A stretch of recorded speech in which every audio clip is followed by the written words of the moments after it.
My name is Bailey Fields. My name is Olivia Ellis. And we are the middle school student ministry team at the South Campus. And as winter camp comes to a close, we have some next steps that we think will be helpful for you and your students. Yeah, so like Bailey said, we want to keep the conversation going after winter camp. And one way that you can do that as a parent is moving from being the gatekeeper to the coach in your child's life. And so one important aspect of that is knowing who they're being influenced by and what kinds of things are influencing them in their life right now. As they grow older, we want to give them skills that will help equip them so that they become adults who are able to stand on their own. And so here are some practical ways that you can help them do that with things that we've talked about at winter camp this weekend. So the first one would be how to treat someone on a date. So maybe you could take your child out on a practice date and teach them manners and etiquette and different ways to respect people in a dating relationship. The second one would be how to handle heartbreak. That is a huge one with helping middle schoolers to understand their emotions and how they might deal with that in the future.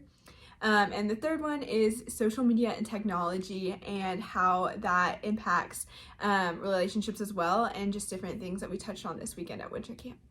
Yeah, absolutely, Olivia. And all those are great ideas just to get the conversation going. And that's our goal, is for the things that we talk about at winter camp and how we talk about how we interact in God's good world in light of what we've learned at winter camp. All these things are with the hope that you are having these conversations with your students as well. And so a couple ways to do that is to ask the question, hey, what did you learn at winter camp?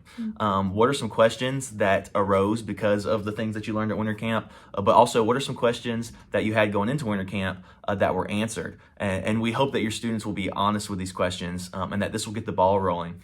There's also some resources that are really helpful. Olivia mentioned technology and social media.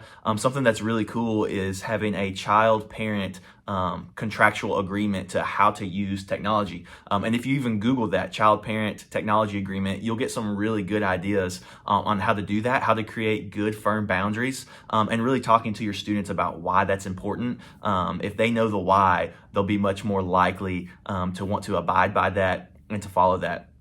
A couple of books that are helpful to talk about social media and dating and technology, all of these things are Right Click by Art Bamford, but also The Teen's Guide to Social Media by Jonathan McKee. And as you talk about these things, you can ask questions like Olivia mentioned, like what should I be looking for in a potential spouse? What should a date look like? But also, what are some physical boundaries in dating relationships, and why are they important? And then you can talk about the messages that your students are hearing in media, such as the TV shows that they're watching, the movies that they're watching, the social media that they're taking in, looking at what they say about love and marriage and sex, and then comparing that to what God's plan is. Again, we want to tell you guys that we want to partner with you, and we want to give you resources that help you keep the conversation going. So stay vigilant. We know that your job as a parent is hard, but we believe that these conversations are crucial to your child's growth, but also for your relationship with your child as well. So we believe in you guys. We want what's best for you, and we trust that God is going to move and work in your student's heart as you have these conversations with them. Thank you for sending them to winter camp, and we look forward to seeing you guys soon.